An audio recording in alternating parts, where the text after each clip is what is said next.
शास्त्रों पुराणों में बताया गया है कि मनुष्य धरती पर रहकर जो भी अच्छे या बुरे कर्म करते हैं, उन सभी कर्मों का लेखा जोखा मृत्यु के बाद होता है और उसके अनुसार सजा और पुनर्जन्म मिलता है। ईश्वर की दृष्टि में जो अच्छे कर्म यानी आपके काम होते हैं उसे पुण्य कहा जाता है और जो बुरे कर्म होते हैं उन्हें पाप कहा जाता है। पुराणों में कई अच्छे और बुरे कर्मों के बारे में बताया गया है। गरुड़ पुराण और कठोपनिषद में तो यह भी बताया गया है कि मनुष्य को अपने पाप कर्मों के कारण मृत्यु के बाद अलग अलग तरह के पापों के लिए कौन कौन सी अलग सजाएं दी जाती हैं। गरुड़ पुराण में उल्लेख मिलता है कि मनुष्य धरती पर जो कुछ भी पाप करता है उन सभी पापों की अलग अलग सजा बारी बारी से मिलती है। यम के न्याय में किसी भी पाप की सजा से बचा नहीं जा सकता है। गरुड़ पुराण में बताया गया है कि परस्त्री पुरुष संबंध रखने वाले को डोट लोहे के गर्म सलाखों को डोट आलिंगन करवाया जाता है। जो पुरुष अपने गोत्र की स्त्री से संबंध बनाता है उसे नरक की यातना भोग कर लकड़बग्घा अथवा शाही के रूप में जन्म लेना पड़ता है।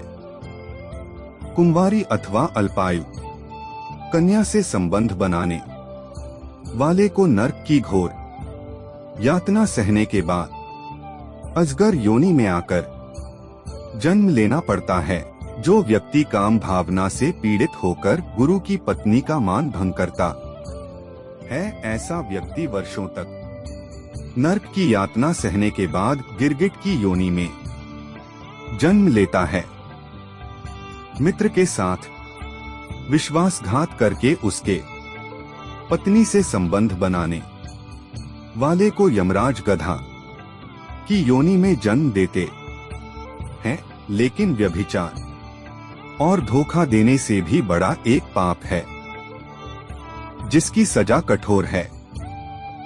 महाभारत के समय एक व्यक्ति ने ऐसा पाप किया था, लेकिन आजकल बहुत से लोग ऐसे पाप करने लगे हैं। जानिए वह पाप क्या है और इसकी सजा क्या है। भगवान श्री कृष्ण ने दृष्टि में जो सबसे बड़ा पाप है वह है भ्रूण हत्या।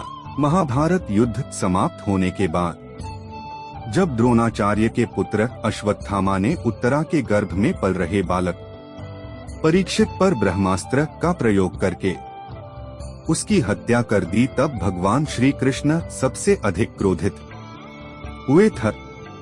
श्री कृष्ण ने उस समय ही यह घोषणा कर दी थी कि अश्वत्थामा का पाप सबसे बड़ा पाप है, क्योंकि उसने एक अजन्मे बालक की हत्या की थी। श्री कृष्ण ने इस पाप की सजा स्वयं अश्वत्थामा को दी थी। श्री कृष्ण ने अश्वत्थामा के सिर पर लगा चिंतामणि रत्न छीन लिया और शाप दिया कि तुमने जन्म तो देखा है लेकिन मृत्यु को नहीं देख पाओगे, यानी जब तक सृष्टि रहेगी तुम धरती पर जीवित रहोगे और कष्ट प्राप्त करोगे। भ्रूण की हत्या करने वाले के लिए सबसे कठोर सजा निर्धारित है और ऐसे व्यक्ति को कई युगों तक इस सजा का दंड भुगतना पड़ता है। आपको यह वीडियो अच्छा लगा तो YouTube चैनल को सब्सक्राइब कर दीजिएगा।